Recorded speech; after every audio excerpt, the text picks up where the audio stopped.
without Washington, all these receivers, Jaden Daniels, was the Cowboys overrated, or you're giving it to them? I got to give it to them. It's the National Football League, and wins are too hard to come by. Like, so if you win a game, I don't care who you playing in the National Football League. If you win a game, you win that game. I don't care who they got.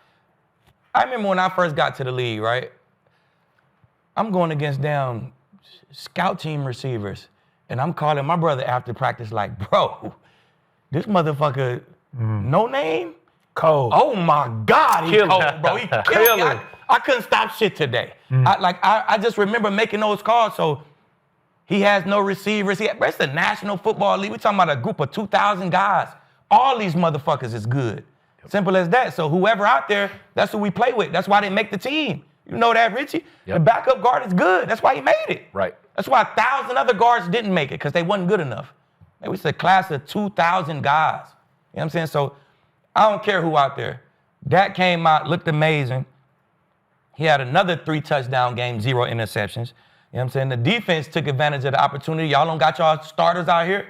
We're going to take advantage of the opportunity. They got 2 turnovers and a touchdown, 4 sacks. You know what I'm saying? So you got to take advantage of your opportunity, man. The Cowboys took advantage of their opportunity. They came out with energy. You see them juice before the game. They dancing, having fun. Dak gave a great pregame speech. Let's go out here and have fun, man. He a real leader. He came out and put on a show, man. So you can never take a win for granted in the National Football League. It's too. You see the records right now. It's nobody 6-0. It's barely people 1-6. It's everybody's like middle of the pack. Everybody is 4-2, 3-4. Everybody is right there, bro. It's so even. It used to be like 5 quarterbacks. These are the guys. Right. Yep. Every team got a fucking quarterback right now except for the Giants. That's crazy. Hold on.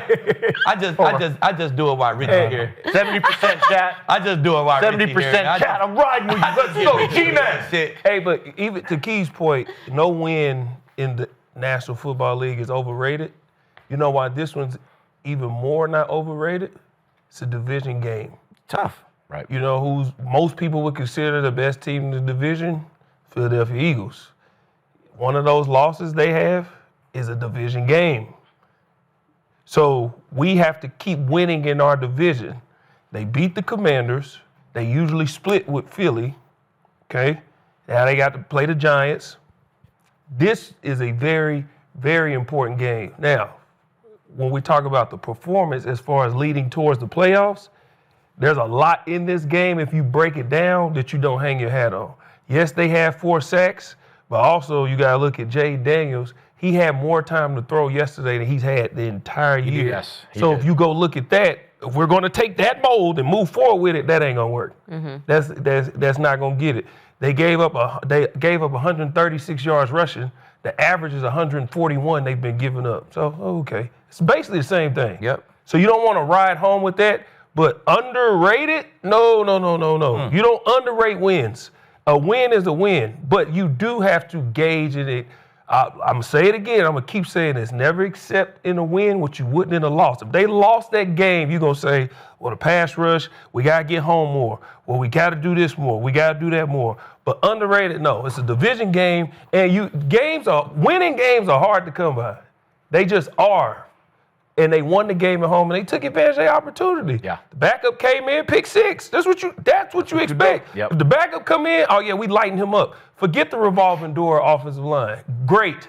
If I seen that, I'm looking at the scout report. They got Richie. Yeah, I'll rush against Richie, but I'm going to go against dude who's the backup. I'm going to just rush him all day because I know I'm going to have a battle with Richie. But that dude, I'm going to light him up. Yep. That's what they did. That's what you're supposed to do. Take advantage of your opportunity, and that's just what they did. So, no, it's not underrated. 1, because it's hard to win the NFL, but 2, it's a division game. Yep. But all the different things that happen, you got to look at those and understand that's not going to work moving forward. Ready, Skip? Yes, sir. I know what you're going to say. I've been waiting. Been waiting for it? Yeah. Oh, well. Overrated. Oh my God, you break my heart. No, I'm gonna agree with the boys. There is no overrated win in the NFL. Skip, man, drink to that. Cheers. Cheers. Yeah, cheers to the guys. Cheers to the boys, man.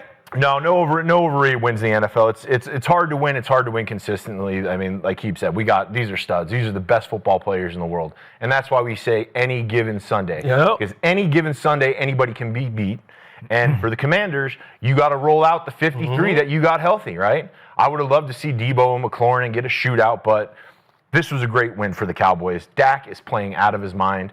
All the talk we've had is they lost Micah Parsons. Well, let's talk about George Pickens. This dude is a beast. I mean, Monster.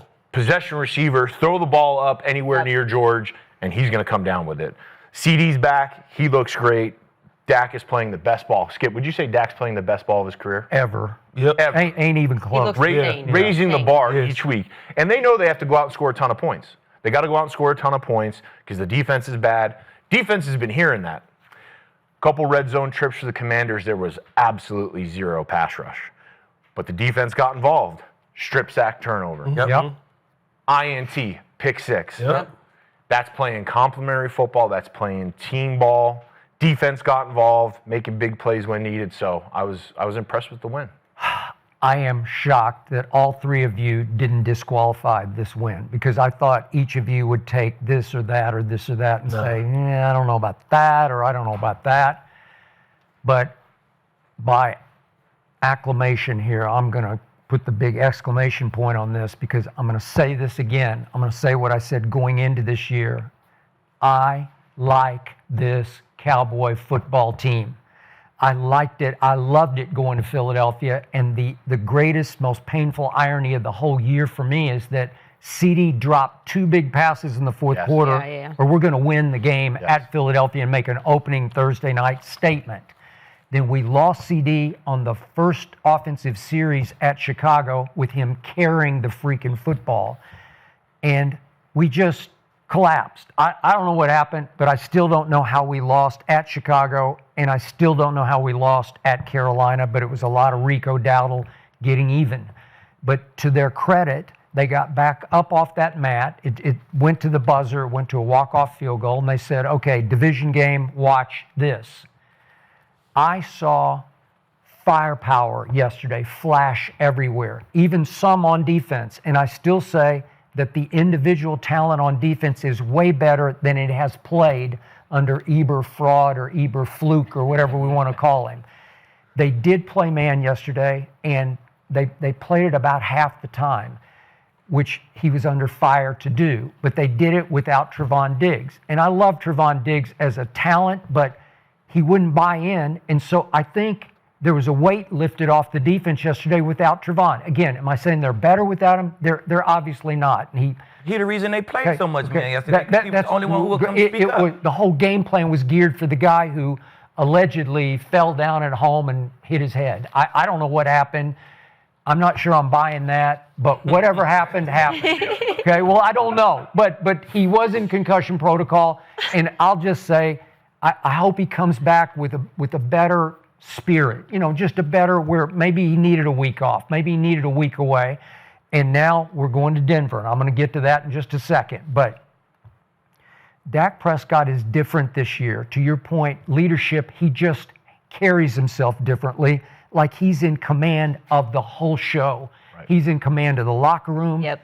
And the sideline and the huddle in ways I haven't seen him command it before. His body language is different.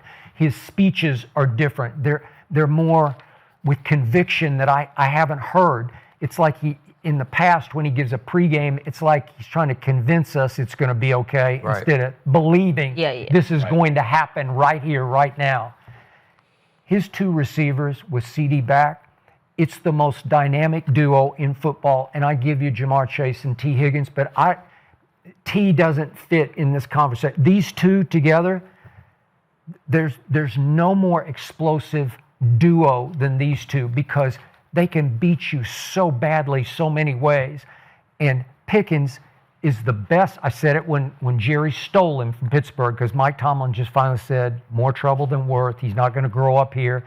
Maybe he needed a change of scenery, and he got one. He's the best deep ball catcher in football. He's the best flag drawer in football because he's going to get a couple of game on deep balls because you just can't cover him because he can out-jump you, out-high point you, just out outguess you for where the ball. He'll beat you to the spot where the ball is time after time. Yeah. He's a hard cover, especially if you get him in single. And with CD, you're going to get him singled on deep throws. Now Dak, you just see him, and he just lets it fly. Just throw it up high and let him find it and go figure it out and maybe get the flag. I have a running back who runs his ass off. Yeah, you do. He just does. Javonte Williams, and it's going to be very interesting to see if he's got a little bit of Rico Dowdle in him as he goes back to Denver to say, I'll show you that you got rid of me before you should have gotten rid of me. And my defense yesterday, I saw little flashes here and there because Kenneth Murray looked like he was back at Oklahoma playing linebacker. And you know him from, he was flying, and you said he didn't get there on the near, where he was going to get his hand on the ball at Carolina on the 4th down throw, but he looked quicker yesterday, and he had 9 tackles and a sack. And that Shamar James, they got him in the 5th round from Florida, and they say he's the most athletic blitzer we have. And I'm saying, then utilize. But he's on the field now, and he was the one who turned the game on Jaden because he just busted loose up the gut, A-gap, just and it took my breath away because he was on Jaden before Jaden knew what happened. He twisted him, and Jaden pulled his ham, and I don't know what's going to happen. He's going to get an MRI today. But I saw he got the sack and 9 tackles, so that works for me. And then Deron Bland is back with you know how contagious pick sixes are. I can't even explain what happens, but once you get one and you get a taste for it, now you're looking, and now you're starting to get up on your toes a little bit more, and maybe you get another one because he gets them in bunches. And then Clowney, I said his tank ain't empty yet, and he was flashing yesterday, and he had 2 knockdowns. What is he, 6'5"? He can get up. I'm not saying he's Micah, but once upon a time he was, and I think he's still got a little bit of flash and dash left in him where he can make things happen. And then Ezra Ruwaka, we've talked about him, the kid they drafted in the 2nd round. He had a sack. So I'm starting to see things where there's too much talent not to come together and be just decent. Right. And if there's such a thing in this era of winning a championship with an offense as opposed to defense wins championships, this offense is the most explosive in football. They're still not quite ahead of points per game because Indy's still at the top in points per game. It's 33-32, and Detroit and Dallas are at 32. But listen, when they're right and whole with CD, you just can't. They've played 3 home games and gone 40-40-40. I mean, that's all time, man, to me. Yeah. Where I can sort of count at home, but they got a real good chance of hanging 40. Yeah. And now Washington, I don't know what's going to happen to Jaden, but they go at Kansas City, Seattle, and Detroit. Man, if Jaden can't go and it's Mariota, I don't know, man. Maybe they start drifting back in the pack in the division. And then we've got a game at Denver. And I've just chalked it up as an L all along. And then I was shocked last night. It opened as a 3-point game. So they're giving Denver 3 for home field, but they're not saying it's 5 or 6 or 7. They're saying it's kind of level playing field here. Yeah.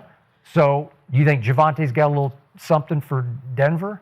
Well, he should. He ain't do shit for us. So Well, that's true. Hey, I love you got what yourself out of Denver. Yeah. I love what Javonte and the offensive line did yesterday because they got their guys back on the offensive line. They did. They were physical. Yeah. They went downhill, and Javonte's a tough runner. He is. He is a tough runner. He ain't afraid to slam it up in there. 19 carries, 116 yards, 1 touchdown. That's a stat line. That's the offense coming together.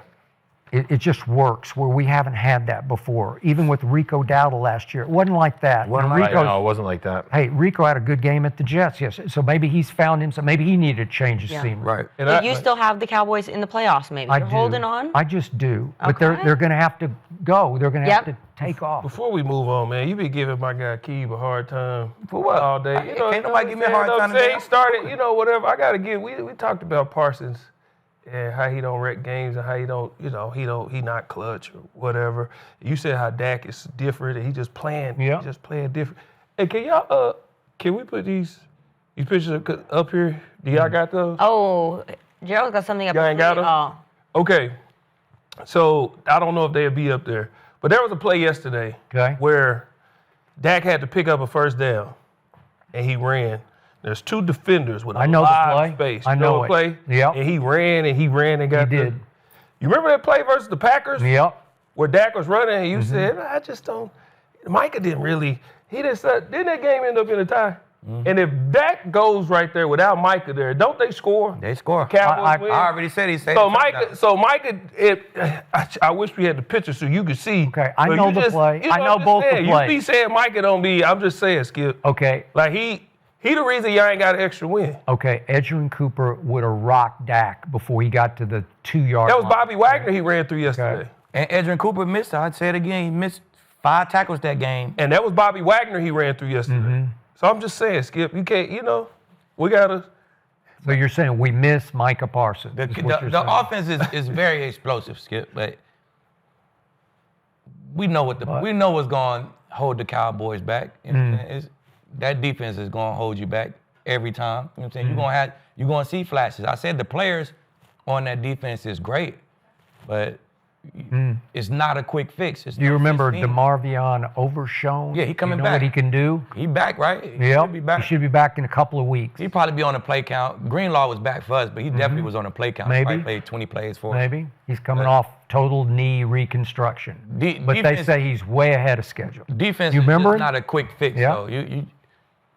It's just not a quick fix, Kip. It may look good, you know what I'm saying, at home against the Commanders one week, but it's just not a quick fix, man. When you Okay. play real Diggs, offense- Bland, Hooker, Donovan Wilson, Overshown, Kenneth Murray. Yep. Then all of a sudden you got Clowney. They got the guys. Yeah. I never said they don't Okay, have the guys. yeah. Right? The guys still don't believe in what Eberflus is. Diggs called the defense from home. We need to play more man. Like now we come play more. Like, bro, it just don't work like that. You know what I'm saying? So I like him to maybe finish in front of Washington. But the thing is, the NFC East only going to send one team to the playoffs. That's it. Well, that's not true. NFC East going to send one team to the playoffs this Why year. you What don't about the think wild so? card? Because we're going to be the wild card. Yeah. You have a 7% chance of getting the wild card. It's 7%. Hey, yeah. 7%. That's enough for But Skip. you know, 7% is something. That's enough for Hey, we Skip. had there's a we had a chance. 7% chance to win yesterday in the fourth. Anything We got it happen. done And you right. did it. Hey, And so- you did it. So we're holding on to there that. was one point mid-fourth where you had 4th and 3 and it was 0.7%. Yeah. 0.7, like under 1. Under Right? Like, Okay. hey. Then Dart threw us an interception, and here Yeah. we go. Fuck. All right. Let's move on.